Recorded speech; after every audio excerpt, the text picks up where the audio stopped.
Bismillahirrahmanirrahim. Perkenalkan, nama saya Nurul Rizkian Safitri R dengan NIM 2024 0101 10014 dari Prodi Tadris Matematika. Pada kesempatan kali ini, saya akan memberikan tutorial bagaimana caranya mengolah dan menganalisis data uji one way ANOVA menggunakan menggunakan bahasa pemrograman Python di Google Colab, serta saya juga akan membandingkan bagaimana hasil output dari menganalisis menggunakan bahasa pemrograman Python dengan menggunakan software JASP. Nah, pertama-tama kita siapkan dulu datanya. Ini saya sudah siapkan datanya. Data ini merupakan data hasil penelitian dari SMA 05 Bombana untuk hasil belajar matematika peserta didik di sana. Nah, ini saya sudah save. Kalian bisa save dan simpan di mana saja, terserah kalian. Nah, sekarang untuk langkah selanjutnya kita masuk ke akun Google Chrome. Ini kita ketik Google Colab. Oke. Halaman Google Colab. Kita klik New Notebook.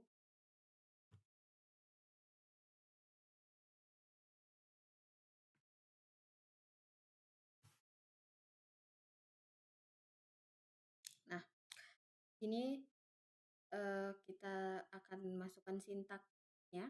Yang pertama, tapi kita masukkan library-nya dulu. Yang pertama kita import pandas sebagai PD. Lalu kita import matplotlib.pyplot sebagai PLT. Lalu kita import NumPy as NP sebagai NP. Lalu kita import statistik sebagai stat. Pandas ini, kenapa kita import pandas? Pandas ini dia merupakan library untuk mengolah data tabel menjadi mengolah data dan menganalisis data dalam bentuk tabel. Kenapa kita menggunakan data pandas di sini? Karena data pandas ini dia berfungsi untuk mengolah dan menganalisis data yang berbentuk tabel. Dan data kita kan tadi kan bentuk tabel, jadi kita harus import pandas dulu. Nah, kenapa kita import matplotlib? Kita import matplotlib di sini karena matplotlib ini dia untuk memvisualisasi data atau membuat grafik.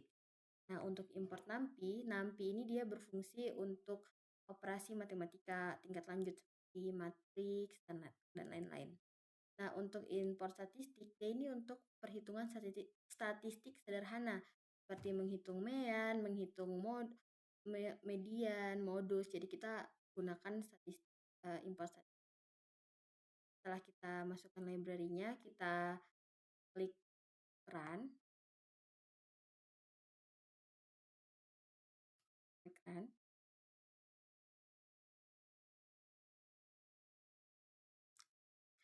Jadi kita lihat kalau sudah tertulis seperti ini, tercentang seperti ini, berarti run-nya berhasil. Sekarang kita klik kode. Lalu kita akan memasukkan data yang kita siapkan tadi di Excel ke Google Colab ini. Masukkan PD,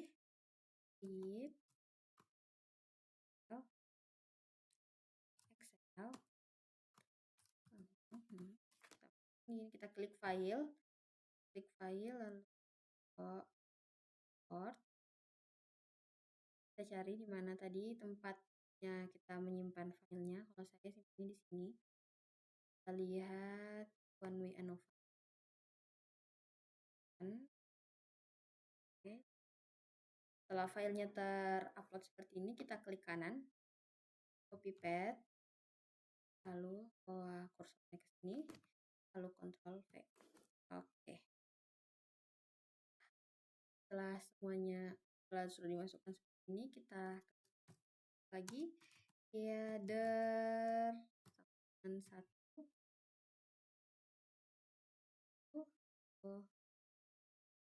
Sorry ini pencet kode tapi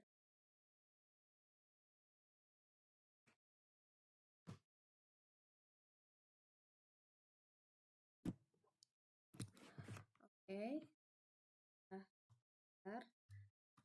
Print, kita klik print untuk seperti kan dalam Python print dia ini untuk print ini dia untuk memunculkan output.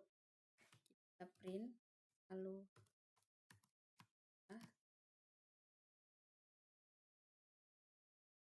seperti penjelasan pada tutorial coding menggunakan Python kemarin.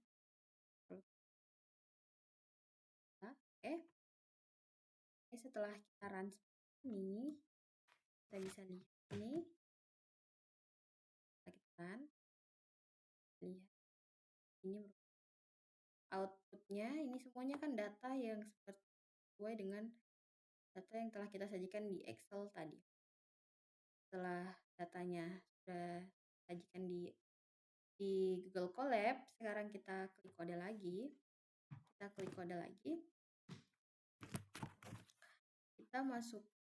Kita masukkan sintaksnya. Bukan sintaks, maksudnya library-nya. Untuk klasik sama dengan data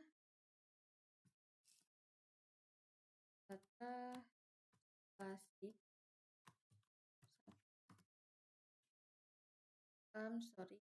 string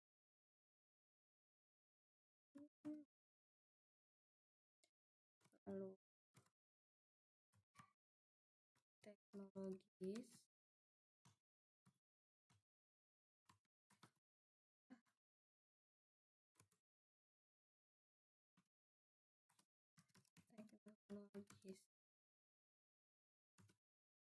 dua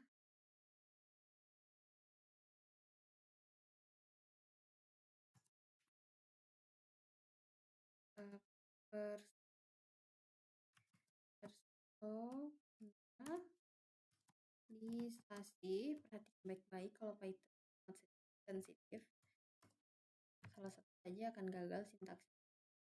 Sama dengan data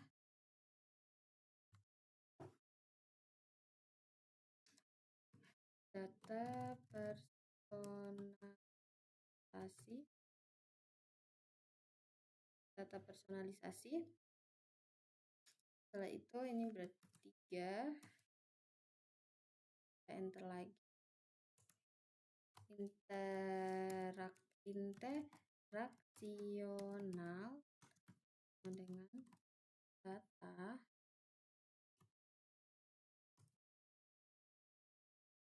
interaksional. Ini dalam kurung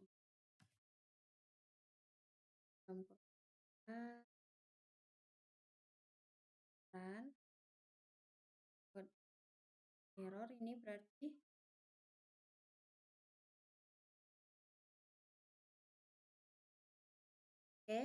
setelah tadi kita lihat ada yang error, ini saya sudah perbaiki. Tadi ada kesalahan ketik di bagian personalisasi. Sekarang setelah diperbaiki, ayo kita coba run lagi. Run. Oke, udah berhasil terun. Sekarang kita lakukan sintaks untuk mencari box plotnya. Pertama kita ketik plt titik figure. Setelah itu enter plt titik box plot dalam kurung siku klasik, teknologis, personalisasi, interaksional,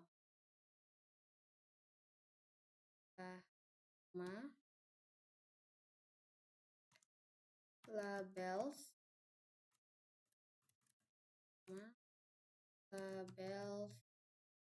sama dengan kurung siku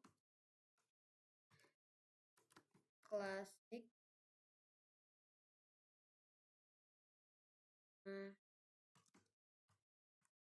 teknologis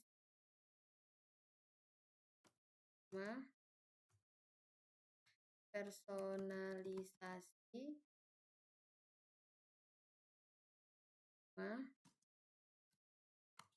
interaksional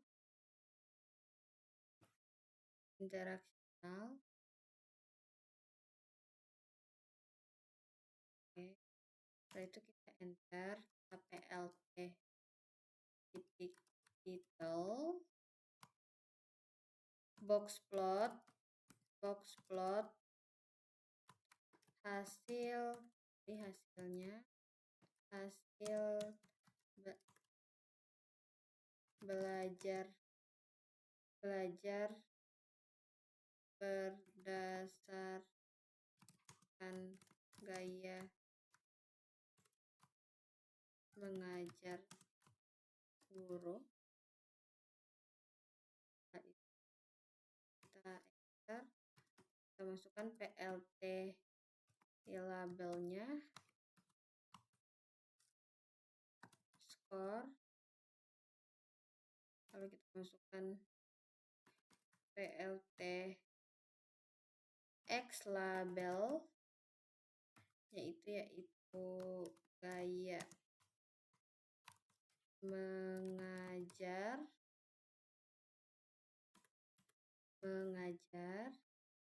Setelah itu kita masukkan plt titik show. Nah, saya jelaskan dulu. Untuk plt figure ini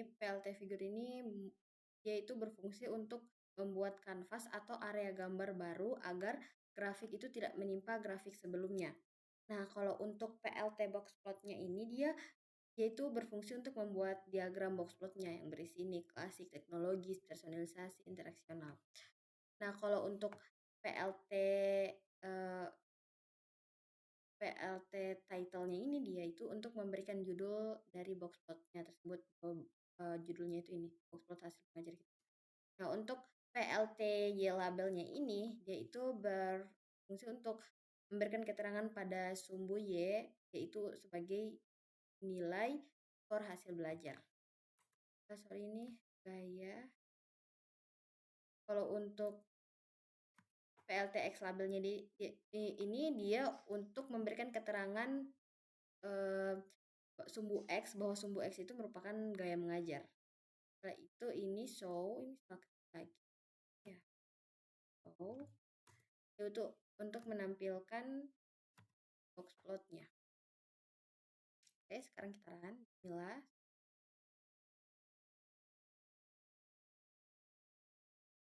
Biasanya kalau lama begini berarti berhasil. Oh, ada yang ini berarti ada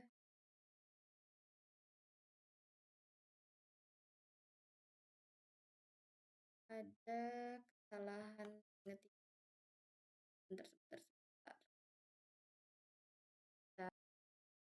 Nah, ini setelah saya cari tahu tadi apa yang masalahnya. Sekarang kita sudah perbaiki seperti ini. Kita coba run lagi, semoga sudah bisa. Oke. Ada outputnya, ini outputnya. Output dari sintaks tadi. Nah, output ini itu dia menjelaskan bahwa berdasarkan box plot ini, gaya mengajar teknologis itu menunjukkan kecenderungan itu hasil belajar yang paling tinggi. Teknologis ini paling tinggi hasil belajarnya karena memiliki nilai median yang paling tertinggi. Namun, sebaran datanya itu menampilkan adanya nilai ekstrim baik rendah maupun tinggi yang menandakan perbedaan capaian siswa cukup beragam. Sedangkan gaya klasik itu dia memiliki median yang cukup lebih sedikit rendah seperti kita lihat ini, mediannya lebih sedikit rendah. dengan variasi yang relatif moderat. Meskipun masih ditemukan beberapa siswa yang nilai jauh di bawah rata-rata, sedangkan gaya interaksionalnya ini memperlihatkan median yang serupa dengan klasik. Sebarannya itu cukup stabil dan beberapa nilai tinggi itu menonjol. Kalau klasik tadi nilai rendahnya lebih menonjol. Nah, kalau sementara kalau gaya personalisasi ini kita bisa lihat mediannya itu paling rendah, tapi menunjukkan variasi hasil belajar paling besar, mencerminkan ketidakkonsistenan capaian siswa. Secara umum, perbedaan gaya mengajar tidak hanya mempengaruhi tingkat pencapaian rata-rata, tapi juga konsistensi dan keberagaman hasil belajar siswa. Itu untuk Nah, selanjutnya kita klik kode lagi. Sekarang kita akan mencari rata-rata dan nilai rata-rata dan deviasinya. Kita kasih penanda saja di sini, ini sebagai rata-rata dan deviasi. Sekarang kita masukkan sintaksnya. Yang pertama itu kita print rata-rata. Lalu kita lagi print kelas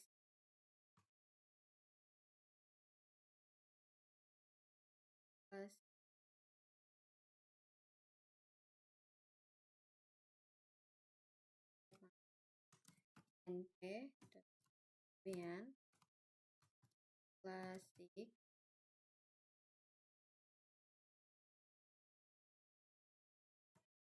kita print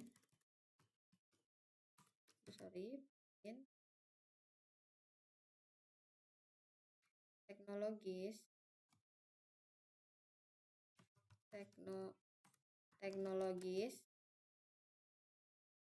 di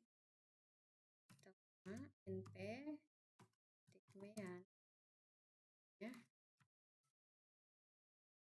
teknologi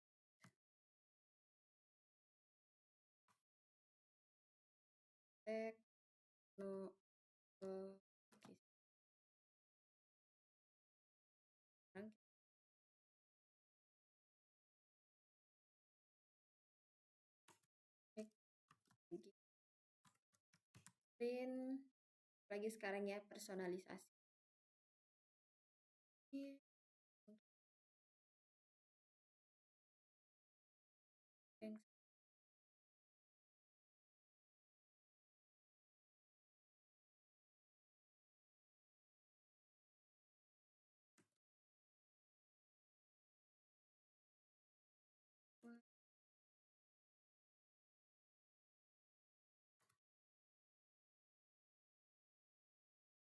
Sebentar.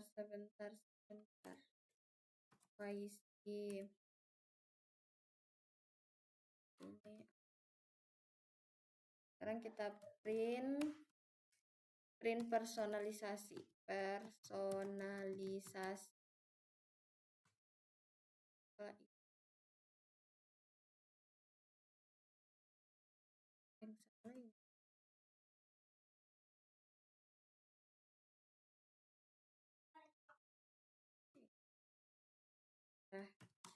np burung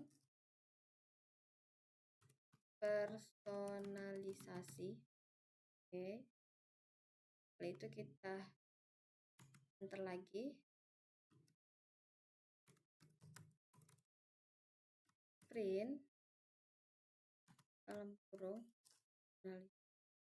Sekarang interaksional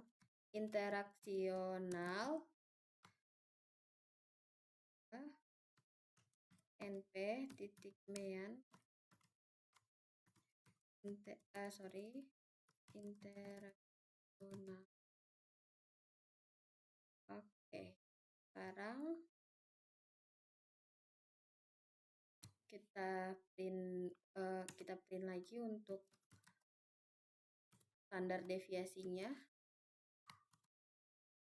Terus standar deviasi. Oke.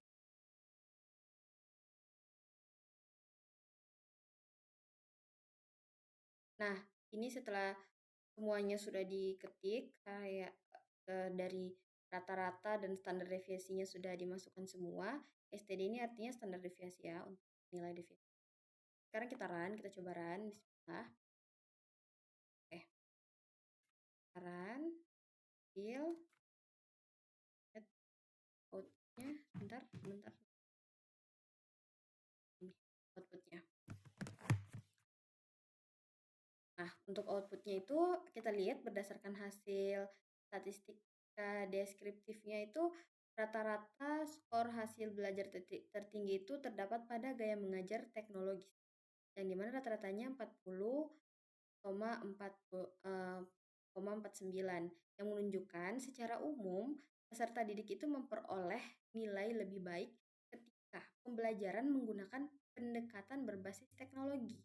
Selanjutnya diikuti dengan gaya klasik. Coba gaya klasik ini dia 19,01. Dan personalisasi itu dia 18,82. Interaksional 18,51. Dari sisi standar deviasi, sedangkan dari sisi standar deviasi, gaya personalisasi itu memiliki nilai paling besar, yang menandakan variasi atau keragaman nilai peserta didik paling tinggi pada gaya ini, pada personalisasi. Sementara itu gaya klasik, teknologis, dan interaksional itu memiliki standar deviasi yang relatif itu mirip-mirip lah, sekitar 3,7 sampai 3,8. Sehingga sebaran nilai pada ketiga gaya tersebut itu cenderung lebih homogen.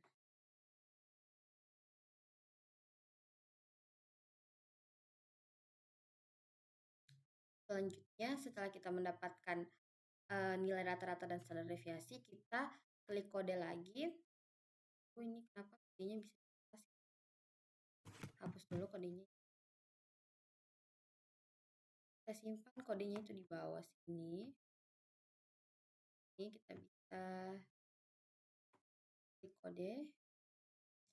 Kita bisa kasih penanda di sini sebagai uji normalitas. Uji normalitas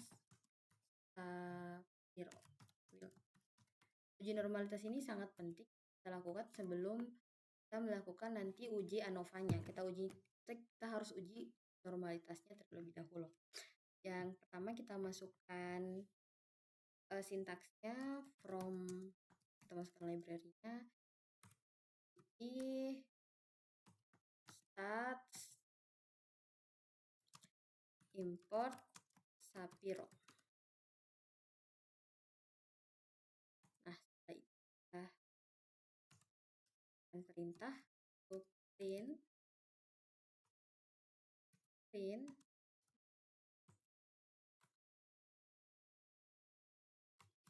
normalitas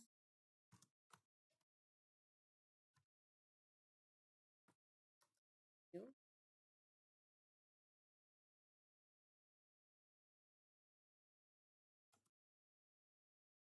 Setelah itu kita print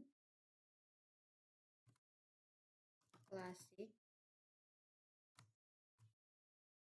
lalu Sapiro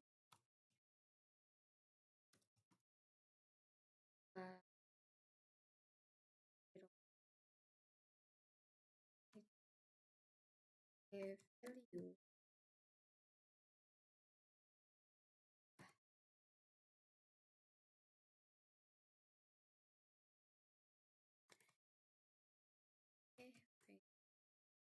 Dengan kita ganti dengan personalisasi.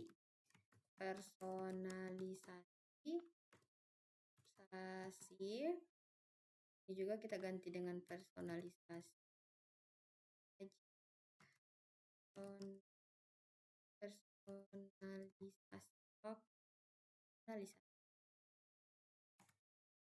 Ctrl V lagi. Di sini kita ganti apa? Kita ganti teknologis, coba teknologis. Ini juga kita ganti teknologis. Setelah itu kita ganti dengan interaksional. Kalau ini juga dengan interaksional. Oke. Setelah itu kita run. Oke, ini outputnya. Kita bisa lihat outputnya di sini. Nah, dapat kita lihat ini outputnya. Lihat ini outputnya. Berdasarkan hasil uji normalitas menggunakan Shapiro-Wilk ini, kita peroleh bahwa nilai p-value-nya seluruh kelompok gaya mengajar klasik, kayak ini klasik, personalisasi, teknologis, dan interaksional itu semuanya kita bisa lihat lebih kecil di bawah 0,05. Ini kan 0,02. Sehingga hal ini menunjukkan bahwa data hasil belajar pada keempat gaya mengajar tersebut itu tidak berdistribusi normal karena kurang dari 0,05. Dengan demikian, secara statistik, asumsi normalitas tidak terpenuhi. Secara statistik, asumsi normalitas terpenuhi ini menimbulkan bahwa kita harus menggunakan analisis lanjutan, seperti menggunakan analisis non-parametrik, agar bisa untuk tidak mensyaratkan data berdistribusi normal. Kita bisa menggunakan analisis non-parametrik. Setelah kita melakukan uji normalitas Shapiro-Wilk, sekarang yang akan kita lakukan adalah kita akan menguji homogenitasnya dengan menggunakan uji Lavene. Yang pertama kita klik kode lagi, lalu kita kasih penanda uji homogenitas Lavene.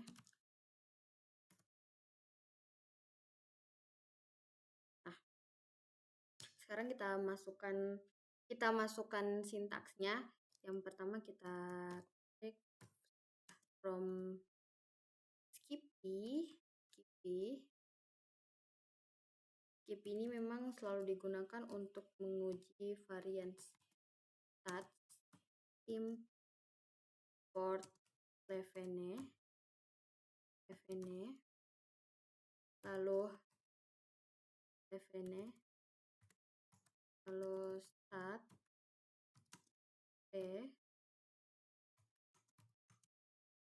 Lavene dalam kurung klasik, teknologis, personalisasi, interaksional.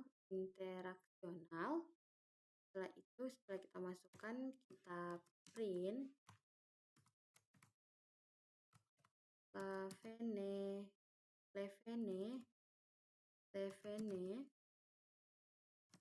test value.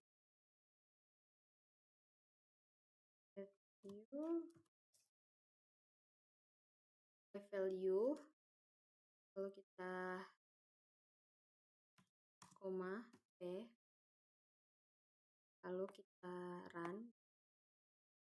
Ada yang salah dua, apalagi yang salah, kayaknya salah ketik lagi nih. Lavene tadi import Lavene apa ya?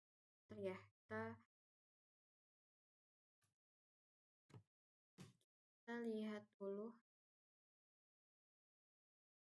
Ini personalisasi, ini salah. Oke, sekarang kita lihat outputnya itu 0,002, berarti dia di bawah dari 0,005. Sehingga karena ini lebih kecil dari 0,05, menunjukkan bahwa varians hasil belajar antar kelompok gaya mengajar itu tidak homogen. Artinya tidak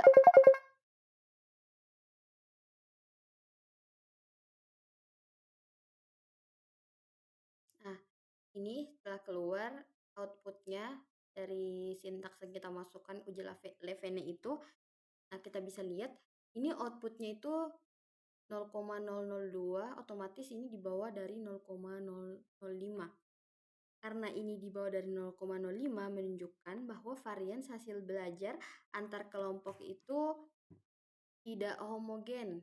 Artinya tidak terdapat tingkat perbedaan atau keragaman skor hasil belajar baik itu antara gaya klasik, teknologis, personalisasi, dan interaksional.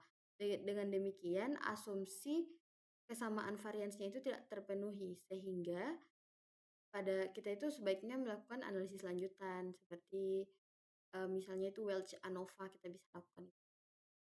Tapi karena ini kita latihan, ya tidak perlulah kita fokus dulu bagaimana caranya kita bisa menganalisis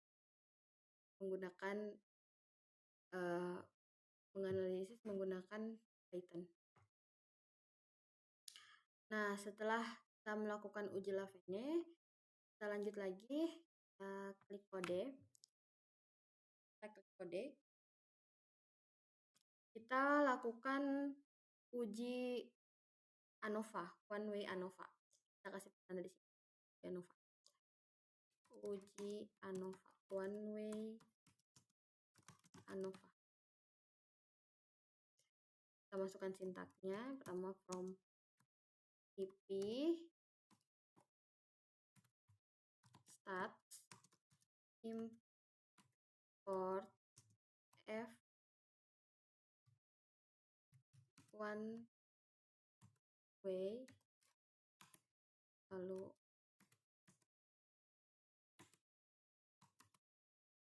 f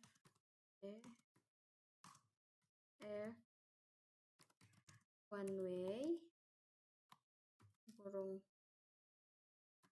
kelas teknologis personal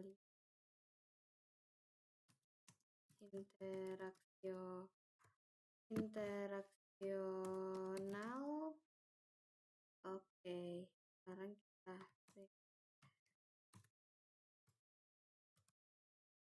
print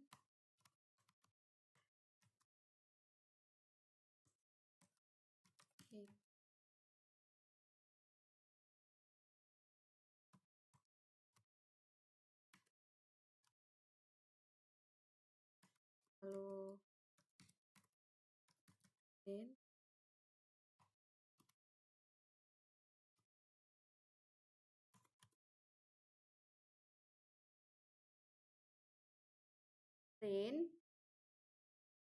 print p value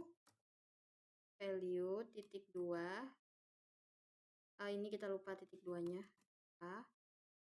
Tambahkan 2 lalu koma lalu p. Oke. Sekarang nah, ini sudah kita masukkan, sekarang kita run. Inilah. Oke. Outputnya F hitungnya itu 4,41, P value-nya 0,045. Ini berarti output ANOVA satu arah itu karena nilai P value-nya itu lebih kecil dari taraf signifikan, harusnya kan di atas 0,05. Maka dapat disimpulkan bahwa terdapat perbedaan yang signifikan secara statistik pada hasil rata-rata belajar siswa di antara keempat gaya mengajar itu, klasik, teknologis, personalisasi, dan interaksional. Artinya, gaya mengajar guru itu memberi pengaruh yang nyata terhadap hasil belajar siswa, sehingga tidak semua kelompok itu memiliki nilai rata-rata yang sama. Sekarang, setelah kita lakukan uji one way ANOVA, sebenarnya ini tidak harus, tapi karena kita lihat tadi datanya kita tidak normal, kita lakukan saja uji 2K juga. 2K, sekarang kita kode, kita next. Ini uji 2K supaya kita bisa lihat lebih jelas hasilnya, karena tadi tidak terlalu jelas kan datanya tidak normal masuk. Pertama itu from stat model dot stat multi com import itu import pairways 2k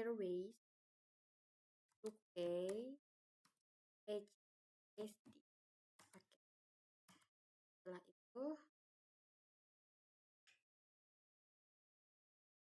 2K ini tuh kita gunakan itu supaya untuk mengetahui pasangan kelompok mana saja yang perbedaannya berbeda secara signifikan. Supaya kita bisa tahu lebih lanjut dan lebih jelas saja dari lanjutan uji ANOVA kita di atas. Setelah itu kita masukkan nilai sama dengan NP titik concatenate.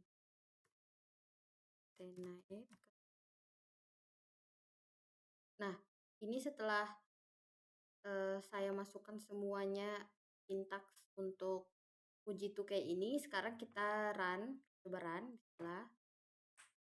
Oke, kita lihat outputnya. Nah, ini bisa dilihat lebih jelas bahwa hubungannya itu yang terjadi itu yang ada hubungan personalisasi sama teknologis dan interaksional dan teknologis. Kita bisa lihat interpretasinya itu bahwa tidak semua pasangan gaya mengajar itu menunjukkan perbedaan yang sangat signifikan.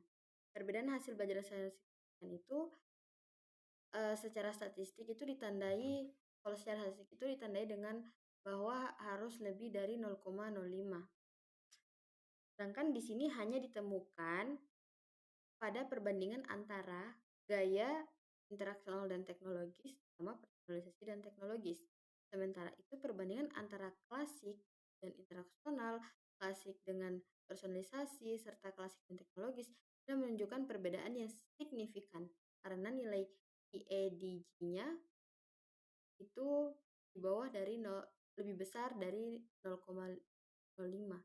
Dengan demikian dapat kita simpulkan bahwa keunggulan yang paling konsisten dalam meningkatkan hasil belajar siswa ditunjukkan pada gaya mengajar teknologi.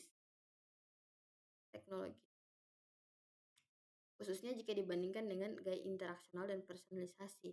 Sedangkan gaya yang lain itu relatif tidak berbeda secara signifikan antara satu dan lain. Berarti yang paling sangat mempengaruhi gaya mengajarnya itu adalah teknologis. Bagus teknologis. Nah, sekarang setelah kita sudah lihat semua outputnya, kita akan masuk ke baik. Setelah tadi kita sudah melihat semua output dari analisis yang kita lakukan dengan menggunakan Python, sekarang kita bandingkan dengan analisis yang kita lakukan menggunakan JASP. Ini saya sudah menganalisisnya dan ini outputnya saya akan jelaskan. Ini yang pertama kita lihat dulu di output descriptive statistik yang uji Shapiro-Wilk. Uji Shapiro-Wilk ini kita bisa lihat bahwa nilai statistik Shapiro-Wilknya itu 0,979 dan p-value-nya itu 0,001. Karena p-value-nya ini lebih kecil dari 0,05, maka H0-nya itu ditolak. Berarti datanya ini tidak berdistribusi normal. Karena di sini datanya tidak berdistribusi normal, berarti ini berbanding lurus dengan analisis kita tadi yang Shapiro-Wilk yang menggunakan Python. Berbanding lurus, dia juga kan tidak normal, ini juga tidak normal. Setelah kita melihat uji normalitasnya, sekarang kita lihat di uji asumsi ceknya menggunakan uji Levenes. Di sini kita lihat outputnya itu yang kita dapatkan, F-nya itu di 6,789, DF1-nya 3,00, DF2-nya 3,840, sedangkan P-nya itu P-value-nya 0,001. Berdasarkan hasil uji homogenitas ini, kita bisa lihat bahwa Eee, PF-nya itu sama dengan 6,789 karena P value-nya P value-nya itu 0,001 itu lebih kecil daripada 0,05 maka H0-nya itu ditolak yang berarti varians antar kelompoknya itu tidak homogen. Dengan demikian asumsi homogenitasnya itu variansnya dalam ANOVA itu tidak terpenuhi. Bisa karena tidak terpenuhi ini juga sama dengan analisis yang kita lakukan menggunakan Python tadi. Kita gunakan itu kita lihat juga uji post hoc testnya. Post hoc